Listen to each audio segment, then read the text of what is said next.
Now, working from home, you guys, that means communicating with your coworkers, as you know, via Zoom, which has created a new type of issue when it comes to body image. It's called Zoom dysmorphia. A new study reveals concerns about our looks continue even after those cameras are off. So in a survey of more than 7,000 people, 70% of them said they feel anxious about their in-person appearance. And it was those who spent more time, now this is no surprise, on social media or using filters that had greater anxiety about how they look. So we have to talk about this, of course, with our resident psychologist here, Dr. Lisa Orbe-Austin. Lisa, how you doing?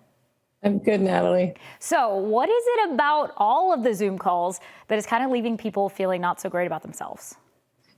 Well, I mean, typically we don't necessarily stare at ourselves all day long when having conversations. And as a result of the video platforms that we have to be on for conferences, for classes, for all kinds of things, we're looking at ourselves almost, significant parts of the day and analyzing that behavior. And sort of also we can curate how we look on these things because we are only showing a certain part of ourselves. So all of that has really changed the way we feel about, how we look. Yeah, this is something that we've never done before. And as you get older, you kind of care less about how you look and whatever the people think of you. But young people, their faces are all over. Do you think students are dealing with more issues because of how we're communicating these days?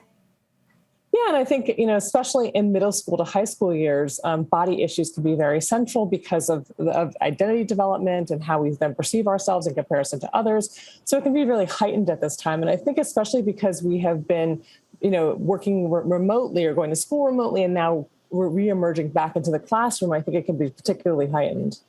Yeah, and I get it. A lot of bosses asking their employees to turn on their cameras just so that they know that they're there, present and working. But some people do have anxiety about it. What advice do you give to people that may be feeling a little anxious because they've been staring at themselves for 18 months?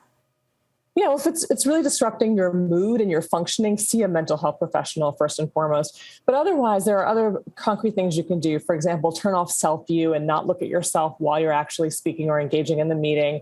You can really also be able to kind of think about, how you want to really engage social media. Perhaps you want to delete it and get rid of it from your devices. And then if you re-engage it, thinking very strategically about who you want to be following, who you want to be seeing, and if they're triggering for you.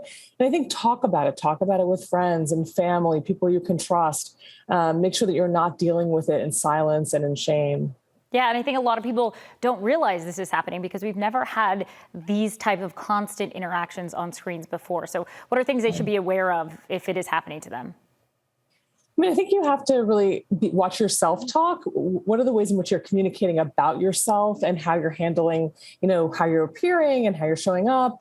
I think you really have to also, think about sort of how this is affecting, your desire to go out and see people and engage in ways that feel appropriate at this time. So if it's affecting your functioning, you really want to see somebody or talk to somebody about sort of how you can address it directly. Some solid advice here during some unprecedented times, as we said before. Dr. Lisa Orbe-Austin, thank you again. We'll see you again next week.